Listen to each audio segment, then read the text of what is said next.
Hi friends, welcome to அக்ஷயா.com. இன்றைக்கி இந்த வீடியோவில் நல்ல சூப்பரான ரொம்ப டிஃப்ரெண்ட்டான ஒரு ஈவினிங் ஸ்நாக்ஸ் ரெசிபி. வீட்டில் இருக்கக்கூடிய சிம்பிளான ஒரு சில பொருட்களை வச்சு நினச்ச உடனே செஞ்சு தரலாங்க. வாங்க எப்படி செய்யறதுன்னு பார்க்கலாம். அதுக்கு ஒரு ஃப்ரை பேனை சூடு பண்ணியிருக்கேன். அதில் 1 டீஸ்பூன் அளவுக்கு நெய் சேர்த்துக்கங்க. நெய் சூடானதும் 2 டேபிள் ஸ்பூன் அளவுக்கு பாதாம் முந்திரி பொடியாக கட் பண்ணி சேர்த்துக்கங்க. கூடவே ஒரு 10லேருந்து 15 உலர்ந்த திராட்சையும் சேர்த்து நல்லா செவர வறுத்துக்கங்க. முந்திரி திராட்சை நல்லா வறுபட்டு வந்ததும் இதோட 1 கப் அளவுக்கு துருவன ஃப்ரெஷ்ஷான தேங்காய் சேர்த்துக்கங்க.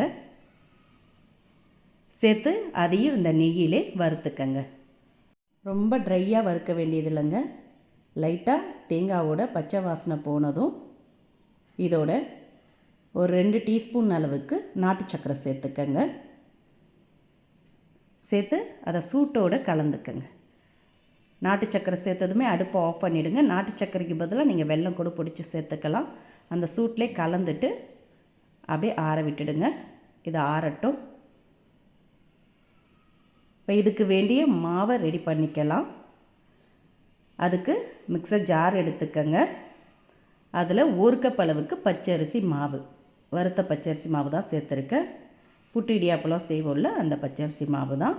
கூடவே அதே கப்பில் 1/4 கப் அளவுக்கு சர்க்கரை, 2 ஏலக்காய் சேர்த்து நல்லா ஒரு ஓட்டி எடுத்துகிட்டு வந்துடுங்க. சர்க்கரை நல்லா அரிசி மாவோட பவுட்ரு பதத்துக்கு அரைப்பட்டிருக்கு.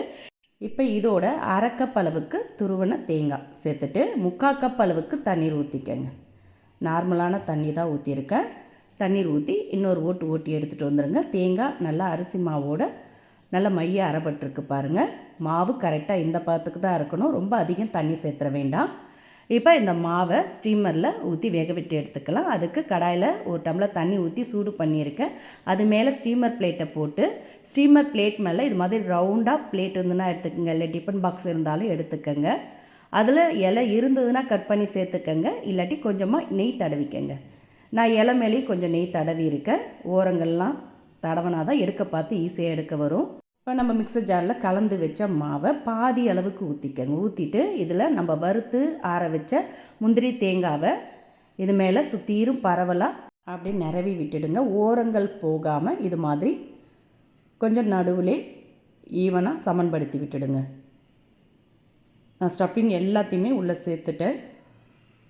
சேர்த்து இது மாதிரி லைட்டாக ப்ரெஸ் பண்ணிவிட்டு மீதம் உள்ள மாவை ஸ்டஃபிங் வெளியே தெரியாத அளவுக்கு அப்படியே சுற்றிரும் கவர் பண்ணி ஊற்றிக்கங்க.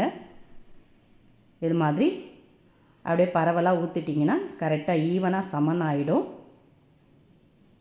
இப்போ இது மேலே நீராவி சொட்டாமல் இருக்கிறதுக்கு வாழை இருந்ததுன்னா போட்டுக்கோங்க. இப்போ அப்படியே மூடிடுங்க. மூடி அடுப்பை மீடியம் ஃப்ளேமில் வச்சு ஒரு 8லேருந்து 10 நிமிஷம் வேக விட்டிங்கனாலே போதும்.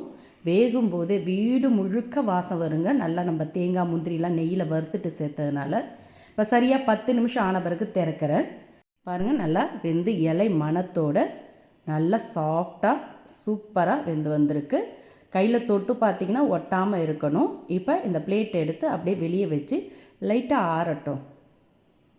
ஒரு 30 செகண்ட் ஆறின பிறகு நீங்கள் கைகளால் அப்படியே மேலே அப்படியே எடுத்து விட்டிங்கனாலே எடுக்க ஈஸியாக வரும். பாருங்கள், ஓரங்கள்லாம் அதுவே கேப் விடுது. இப்போ அப்படியே பிளேட்டை திருப்பி போடுங்க.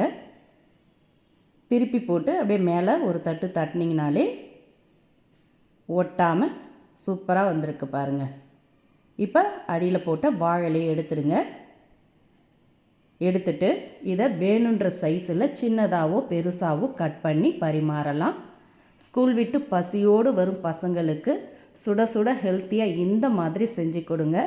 எப்போ ஒரே மாதிரி எண்ணெயில் பொரித்த ஸ்நாக்ஸ் ஐட்டமாக தராமல் வீட்டில் இருக்கக்கூடிய சிம்பிளான ஒரு சில பொருட்களை வச்சு சட்டுன்னு சுலபமாக டிஃப்ரெண்ட்டாக செஞ்சு கொடுங்க. கேட்டு விரும்பி போட்டி போட்டு சாப்பிடுவாங்க. இந்த ஹெல்த்தியான ரெசிபி பிடிச்சிருந்தால் வீடியோக்கு ஒரு லைக் கொடுங்க. மறக்காமல் நம்ம சேனலையும் சப்ஸ்கிரைப் பண்ணிவிடுங்க. நன்றி, வணக்கம்.